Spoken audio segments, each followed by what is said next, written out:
Imagine working extremely hard on a school project, where you're limited by using the materials that the teacher gave the students. How unfair would it seem if another student came to class and he clearly used his money to buy extra materials for the project? Even worse, the teacher does not punish him for clearly breaking the rules of the project. This is the same situation that the rest of the NBA organizations have to face, with Kawhi Leonard receiving under-the-table money from the Clippers and circumventing the NBA salary cap. Today, I will present the ongoing details of the Kawhi Leonard scandal in the NBA.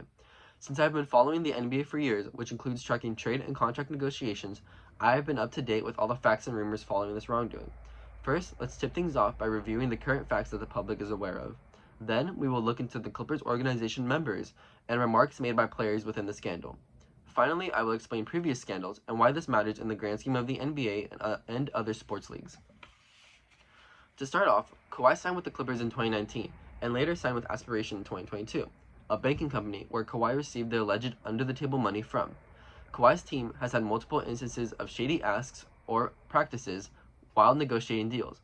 During the free agency of 2019, before Kawhi signed with the Clippers, his management group asked for impermissible benefits from all teams interested in Kawhi, such as a private plane, equity within the franchise, and guaranteed off-court money from endorsements.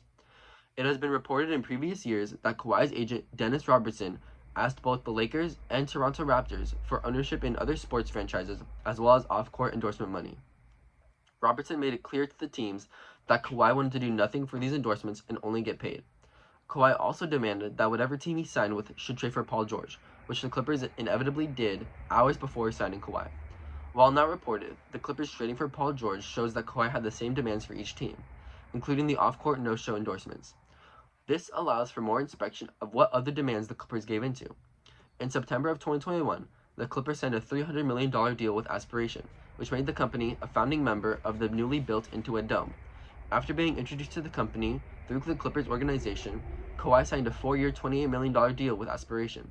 Last March, Aspiration went bankrupt and claimed it owed $30 million to the Clippers, but more importantly, $7 million to KL2, Kawhi's LLC, with Robertson eventually calling Aspiration demanding payment on Kawhi's behalf. It is also reported that Kawhi never appeared in any promotional material for Aspiration despite still receiving payments from them. Next, taking a look at the other players in this scandal, Clippers owner Steve Ballmer claims he was conned by Aspiration. The same month that Aspiration and the Clippers signed a deal, Steve Ballmer invested $50 million into Aspiration. However, this is no smoking gun, since it is normal for business partners to have investments in other organizations with whom they deal with. At this point, it can be argued that the investment money was used to pay for Kawhi's endorsement deals with Aspiration, taking additional money for handling the payment.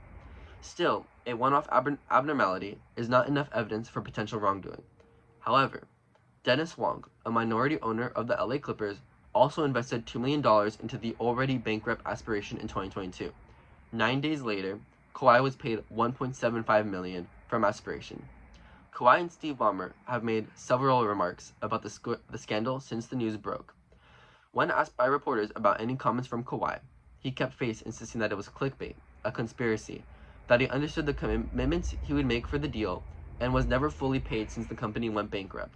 Steve Ballmer has also persisted that he is the victim and he was conned into investing money into Aspiration. He also claims that any dealings with Kawhi and Aspiration happened away from the team and management. Finally, to wrap up why this is so important, there are major implications for the Clippers' future as an organization.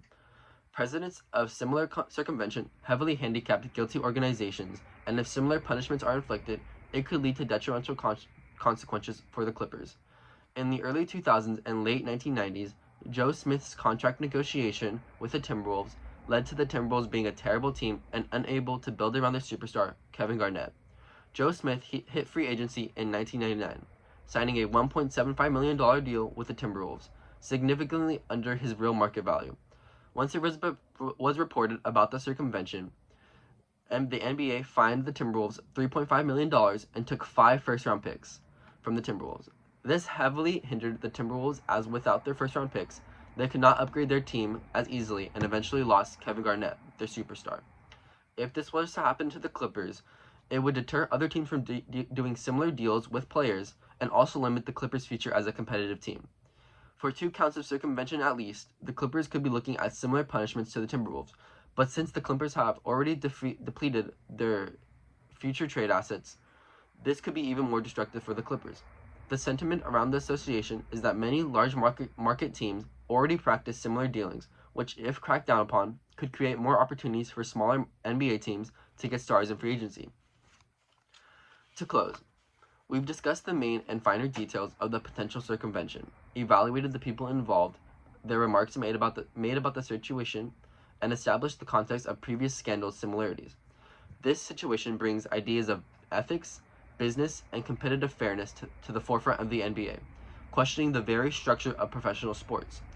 If you were one of the managers of the 29 other NBA teams and the Clippers received no repercussions, wouldn't you get upset and decide to cheat your way to get to the top? If your project, which you worked tirelessly on, needed a little extra commodity to look appealing, would you go out and buy it to even the playing field?